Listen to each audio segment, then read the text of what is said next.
स्वागत करता हूँ मेरे लर्न टेक थिंग्स चैनल पर। तो आज हम आर्टिफिशियल न्यूरल नेटवर्क्स के बिल्कुल कोर में जाएंगे, उसके दिल को समझेंगे। देखिए, हम सब सुनते हैं कि मशीन लर्निंग में मॉडल्स सीखते हैं, ट्रेन होते हैं, पर क्या आपने कभी रुककर सोचा है कि एक मशीन, एक कंप्यूटर प्रोग्राम आखिर अपनी गलतियों से सीखता कैसे है? ये पूरा जादू एक बहुत ही सिंपल लेकिन पावरफुल कॉन्सेप्ट में छुपा है, जिसे हम कहते हैं लॉस फंक्शन। इस पूरे कॉन्सेप्ट को आसान बनाने के लिए चलिए एक एग्जाम्पल सोचते हैं जो आपको हमेशा याद रहेगा। इमेजिन कीजिए कि एक न्यूरल नेटवर्क एक स्टूडेंट है, बिल्कुल आपकी और मेरी तरह, और वो एक नया थोड़ा मुश्किल सब्जेक्ट सीख रहा है। तो इस कहानी में लॉस फंक्शन उस स्टूडेंट का टीचर है। हाँ, एक टीचर जो स्टूडेंट के हर जवाब पर, हर टेस्ट पर उसे फीडबैक देता है। अगर स्टूडेंट ने सही जवाब दिया तो टीचर कहता है शाबाश, अगर जवाब गलत है तो टीचर उसे F ग्रेड देता है और बताता है कि कितनी मेहनत और करनी है। लॉस फंक्शन बिल्कुल यही काम करता है, ये नेटवर्क को उसकी परफॉर्मेंस का ग्रेड देता है। तो चलिए देखते हैं कि हमारा आज का सफर कैसा रहेगा। हम शुरुआत करेंगे ये समझने से कि आखिर इस फीडबैक की जरूरत ही क्यों है। फिर हम डिटेल में जाएंगे कि लॉस फंक्शन असल में है क्या। उसके बाद हम देखेंगे कि अलग अलग प्रॉब्लम्स के लिए सही टीचर यानी सही लॉस फंक्शन कैसे चुना जाता है। फिर हम उस प्रोसेस को समझेंगे जिससे ये लॉस लर्निंग को गाइड करता है। और हाँ, आखिर में हम प्रैक्टिकल कोड एग्जाम्पल्स भी देखेंगे और कुछ बहुत इंपॉर्टेंट कॉन्सेप्ट्स को भी कवर करेंगे। तो हमारे सफर का पहला पड़ाव, न्यूरल नेटवर्क्स को आखिर फीडबैक की जरूरत ही क्यों पड़ती है।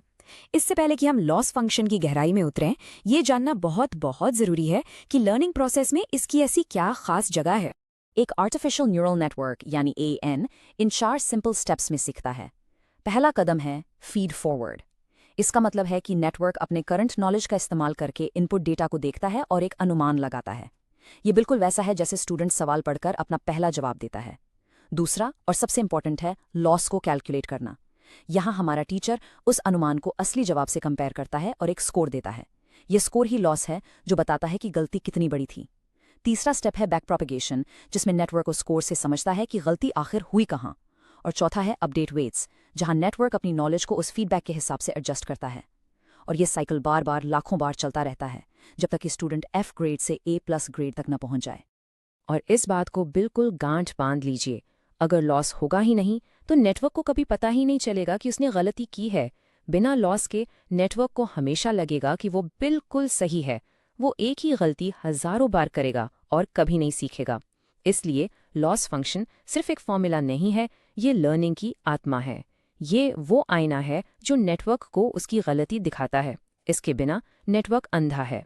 चलिए, अब हमने क्यों का जवाब तो जान लिया, अब क्या का जवाब ढूंढते हैं। आगे बढ़ते हैं और सीधे सीधे समझते हैं कि आखिर ये लॉस फंक्शन है क्या और ये गलती को नापता कैसे है। बिल्कुल साधारण शब्दों में लॉस फंक्शन एक मैथमेटिकल फॉर्मूला है। ये फॉर्मूला हमारे टीचर का रेड पेन है।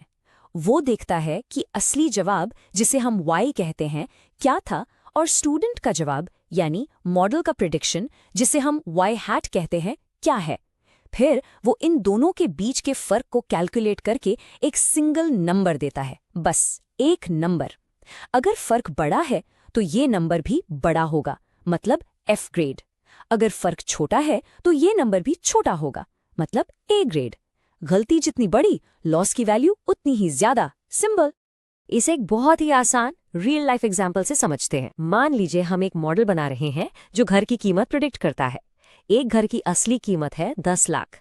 हमारे मॉडल ने अनुमान लगाया यानी प्रिडिक्ट किया कि कीमत 7 लाख है। तो यहाँ गलती कितनी हुई? साफ साफ 3 लाख की गलती हुई। अब लॉस फंक्शन का काम है इसी 3 लाख की गलती को एक नंबर, एक लॉस वैल्यू में बदल देना, ताकि नेटवर्क समझ सके कि उसे काफी सुधार करना है। यहाँ एक छोटा सा कंफ्यूजन अक्सर लोगों को होता है लॉस फंक्शन और कॉस्ट फंक्शन के बीच, तो इसे हमेशा के लिए क्लियर कर लेते हैं। लॉस फंक्शन एक स्टूडेंट के एक सवाल का स्कोर है, बस एक एग्जाम्पल का, जबकि कॉस्ट फंक्शन पूरे एग्जाम में यानी पूरे डेटा सेट पर उस स्टूडेंट के एवरेज स्कोर की तरह है। हम पूरे एग्जाम का परफॉर्मेंस देखना चाहते हैं, ना कि सिर्फ एक सवाल का। हालांकि आप सुनेंगे कि प्रैक्टिकल यूज में लोग अक्सर इन दोनों शब्दों को एक दूसरे की जगह इस्तेमाल करते हैं, तो ज्यादा कंफ्यूज मत होइएगा। अब जब हमें पता है कि लॉस फंक्शन क्या है और ये क्यों जरूरी है, तो अगला सबसे बड़ा सवाल आता है, सही लॉस फंक्शन कैसे चुनें। इसे ऐसे सोचिए, जैसे एक टीचर हिस्ट्री पढ़ाने के लिए अलग तरीका इस्तेमाल करता है और मैथ्स पढ़ाने के लिए अलग, वैसे ही अलग अलग मशीन लर्निंग प्रॉब्लम्स के लिए अलग अलग लॉस फंक्शंस होते हैं। सही लॉस फंक्शन चुनने का पहला कदम है अपनी प्रॉब्लम को ठीक से पहचानना। मोटे तौर पर दो तरह की प्रॉब्लम्स होती हैं। पहली है रिग्रेशन। रिग्रेशन का मतलब है एक कंटिन्यूअस नंबर प्रेडिक्ट करना, जैसे कल का टेम्परेचर क्या होगा या इस वीडियो पर कितने व्यूज आएंगे। ये सब रिग्रेशन प्रॉब्लम्स हैं। दूसरी है क्लासिफिकेशन। इसका मतलब है किसी कैटेगरी या ग्रुप में से चुनना, जैसे क्या ये ईमेल स्पैम है या नहीं। ये है बाइनरी क्लासिफिकेशन। या अगर हमें एक फोटो देखकर बताना है कि ये कुत्ता, बिल्ली या घोड़ा है, तो ये मल्टी क्लास क्लासिफिकेशन है। जैसा आप देख सकते हैं, रिग्रेशन के लिए हम आमतौर पर MSE या MAE का इस्तेमाल करते हैं और क्लासिफिकेशन के लिए क्रॉस एंट्रोपी का। चलिए रिग्रेशन के सबसे popular loss function mean squared error यानी MSE को समझते हैं। इसके फॉर्मूला को देखकर घबराना नहीं है। इसका मतलब आसान है। हर एग्जाम्पल के लिए गलती निकालो, उसे स्क्वायर करो यानी उसी से मल्टीप्लाई करो और फिर सबका एवरेज ले लो। इसमें सबसे जरूरी हिस्सा है स्क्वायर करना। क्यों? सोचिए, अगर गलती 2 की है तो पेनल्टी 4 की होगी, लेकिन अगर गलती 10 की है तो पेनल्टी 100 की होगी। ये नेटवर्क को एक साफ साफ संदेश देता है, बड़ी गलतियां बिल्कुल बर्दाश्त नहीं की जाएंगी, उन्हें सबसे पहले ठीक करो। MSE का एक ऑल्टरनेटिव है मीन एब्सोल्यूट एरर या MAE। इसमें हम एरर का स्क्वायर नहीं करते, बल्कि सिर्फ उसकी पॉजिटिव वैल्यू लेते हैं। अब सवाल यह है कि इन दोनों में से कब कौन सा यूज करें। मान लीजिए हम घर की कीमतें प्रिडिक्ट कर रहे हैं और हमारे डेटा में एक महल की कीमत गलती से 100 करोड़ आ गई, जबकि बाकी घर 1-2 करोड़ के हैं। ये 100 करोड़ एक आउटलायर है। MSE इस एक बड़ी गलती से इतना डर जाएगा कि वो अपने सारे प्रिडिक्शंस को इसकी तरफ खींचने लगेगा। वहीं MAE इस आउटलायर से कम प्रभावित होगा। इसलिए अगर आपके डेटा में आउटलायर्स हो सकते हैं तो MAE एक सेफ ऑप्शन है। अब बात करते हैं क्लासिफिकेशन प्रॉब्लम्स की। यहाँ हम क्रॉस एंट्रोपी का इस्तेमाल करते हैं। ये थोड़ा अलग है। क्लासिफिकेशन में मॉडल एक नंबर प्रिडिक्ट नहीं करता, बल्कि हर क्लास की प्रोबेबिलिटी बताता है। जैसे एक फोटो देखकर वो बोलेगा, मुझे 99% लग रहा है कि ये कुत्ता है और 1% लग रहा है कि ये बिल्ली है। ये एक प्रोबेबिलिटी डिस्ट्रीब्यूशन है। पर मान लीजिए असली जवाब था बिल्ली। क्रॉस एंट्रोपी इन दो डिस्ट्रीब्यूशंस के बीच के अंतर को नापता है। जब मॉडल पूरे कॉन्फिडेंस से गलत होता है, जैसा इस केस में हुआ, तो लॉस स्काई हाई हो जाता है। ये नेटवर्क को सबसे जोर से झटका देता है कि तुम ना सिर्फ गलत हो, बल्कि पूरे कॉन्फिडेंस के साथ गलत हो, जो कि सबसे बड़ी गलती है। ओके, अब हम आते हैं सबसे क्रिटिकल कॉन्सेप्ट पर। इस पर पूरा ध्यान लीजिएगा। हमने लॉस कैलकुलेट तो कर लिया, टीचर ने F ग्रेड दे दिया, लेकिन इस F ग्रेड का इस्तेमाल नेटवर्क को आखिर में स्मार्ट बनाने के लिए कैसे किया जाता है? यहाँ पर एंट्री होती है मशीन लर्निंग के एक और सुपरस्टार की, बैक प्रोपगेशन। बैक प्रोपगेशन एक डिटेक्टिव की तरह काम करता है। फाइनल गलती को देखकर वो नेटवर्क में पीछे जाता है और हर एक वेट या पैरामीटर से पूछता है, बताओ इस गलती में तुम्हारा कितना हाथ था।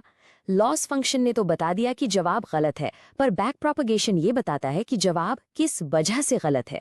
नेटवर्क के लाखों वेट्स में से ये पता लगाता है कि किस वेट ने गलती में ज्यादा योगदान दिया और किसने कम। और ये जासूसी करने के लिए बैक प्रोपगेशन एक बहुत ही पावरफुल मैथमेटिकल टूल का इस्तेमाल करता है, जिसे ग्रेडियंट या डेरिवेटिव कहते हैं। इस फैंसी नाम से डरने की बिल्कुल जरूरत नहीं है। इसका मतलब बहुत आसान है। हर एक वेट के लिए ये बस एक सवाल पूछता है, अगर मैं तुम्हें थोड़ा सा बदल दूं तो टोटल लॉस पर क्या असर पड़ेगा। इस सवाल का जवाब ही ग्रेडियंट है। ये बताता है कि वेट को किस दिशा में बढ़ाना है या घटाना है और कितना जोर से बदलना है, ताकि लॉस सबसे तेजी से कम हो सके। ये ग्रेडियंट ही वो रास्ता है जो हमें लॉस की पहाड़ी से नीचे उतरने में मदद करता है। तो पूरा प्रोसेस एक चेन रिएक्शन की तरह है। टीचर ने जोर से डांटा, यानी एक बड़ा लॉस कैलकुलेट हुआ। इस डांट की वजह से एक बड़ा ग्रेडियंट निकला। इस बड़े ग्रेडियंट की वजह से नेटवर्क ने अपने पढ़ने के तरीके में एक बड़ा बदलाव किया, यानी वेट्स में एक बड़ा अपडेट हुआ। और इसका अंतिम लक्ष्य क्या है? ऐसे वेट्स ढूंढना जिससे टीचर को कभी डांटने का मौका ही ना मिले, यानी लॉस मिनिमम हो जाए। चलिए, बहुत थ्योरी हो गई। अब हाथ कंधे करते हैं और देखते हैं कि ये सारे कॉन्सेप्ट्स असल पाइथन कोड में कैसे दिखते हैं। अब हम थ्योरी से प्रैक्टिकल की तरफ बढ़ते हैं। ये एक बहुत ही सिंपल ट्रेनिंग लूप का कोड है, जिससे आपको पूरा प्रोसेस समझ आ जाएगा। धीरे धीरे हर लाइन को देखते हैं। पहली लाइन है फॉरवर्ड पास। हम वेट W को इनपुट X से मल्टीप्लाई करके प्रिडिक्शन निकाल रहे हैं। दूसरी लाइन में हम लॉस कैलकुलेट कर रहे हैं। देखिए, ये वही MSE का फॉर्मूला है। तीसरी लाइन ग्रेडियंट कैलकुलेट कर रही है, मतलब रास्ता ढूंढ रही है। और आखिरी लाइन में हम वेट को अपडेट कर रहे हैं। हम पुराने वेट में से ग्रेडियंट का एक छोटा हिस्सा घटा रहे हैं ताकि अगले स्टेप में लॉस थोड़ा और कम हो। लेकिन अच्छी बात यह है कि असल प्रोजेक्ट्स में हम इतना सारा कोड हाथ से नहीं लिखते। हम केरास या पाइचोर जैसी पावरफुल लाइब्रेरीज का इस्तेमाल करते हैं। और इन लाइब्रेरीज की सबसे खास बात यह है कि ये हमारा काम बहुत आसान बना देती हैं। आप देखिए, मॉडल को कंपाइल करते वक्त हमें बस ये बताना होता है कि हमारा लॉस फंक्शन कौन सा है। जैसे यहाँ लिखा है लॉस इक्वल्स MSE। बस इस एक लाइन के पीछे लाइब्रेरी वो सारे कॉम्प्लेक्स कैलकुलेशंस, लॉस निकालना, ग्रेडियंट कैलकुलेट करना, बैक प्रोपगेशन करना, सब कुछ अपने आप संभाल लेती है। अब हम अपने एक्सप्लेनर के अंत की तरफ बढ़ रहे हैं। चलिए लॉस फंक्शन से जुड़े कुछ और इम्पॉर्टेंट कॉन्सेप्ट्स को समझते हैं और जो कुछ भी हमने अब तक सीखा है उसे एक बार समराइज करते हैं। लॉस से जुड़े कुछ और ज़रूरी शब्द हैं। पहला है लॉस सरफेस। इसे एक पहाड़ी इलाके की तरह इमेजिन कीजिए। इस लैंडस्केप पर हर पॉइंट एक वेट कॉम्बिनेशन है और उस पॉइंट की ऊंचाई लॉस की वैल्यू है। हमारा लक्ष्य इस पूरे लैंडस्केप में सबसे नीचे वाली घाटी यानी ग्लोबल मिनिमम तक पहुंचना है। दूसरा है ओवरफिटिंग। इसका मतलब है कि मॉडल ने ट्रेनिंग डेटा को इतना अच्छी तरह से रट्टा मार लिया है कि वो नए अनजान डेटा पर फेल हो जाता है। हमारा ट्रेनिंग लॉस तो कम होता है, लेकिन नए डेटा पर लॉस बढ़ने लगता है। और तीसरा है अंडरफिटिंग। ये ओवरफिटिंग का उल्टा है। यहाँ मॉडल इतना सिंपल होता है कि वो ट्रेनिंग डेटा को ही ठीक से नहीं समझ पाता और दोनों ही डेटा पर खराब परफॉर्म करता है। तो इस पूरी चर्चा का सारांश क्या है? लॉस फंक्शंस इतने ज़रूरी क्यों हैं?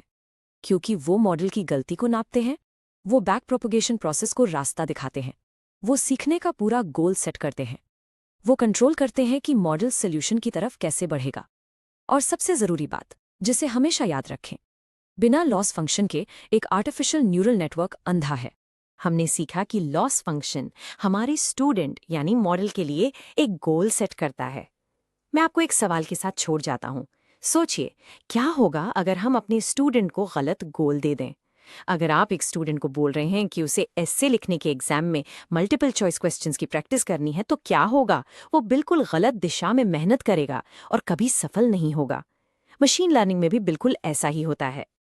Thanks for watching Learn Tech Things. Like, share, and subscribe. See you in the next video.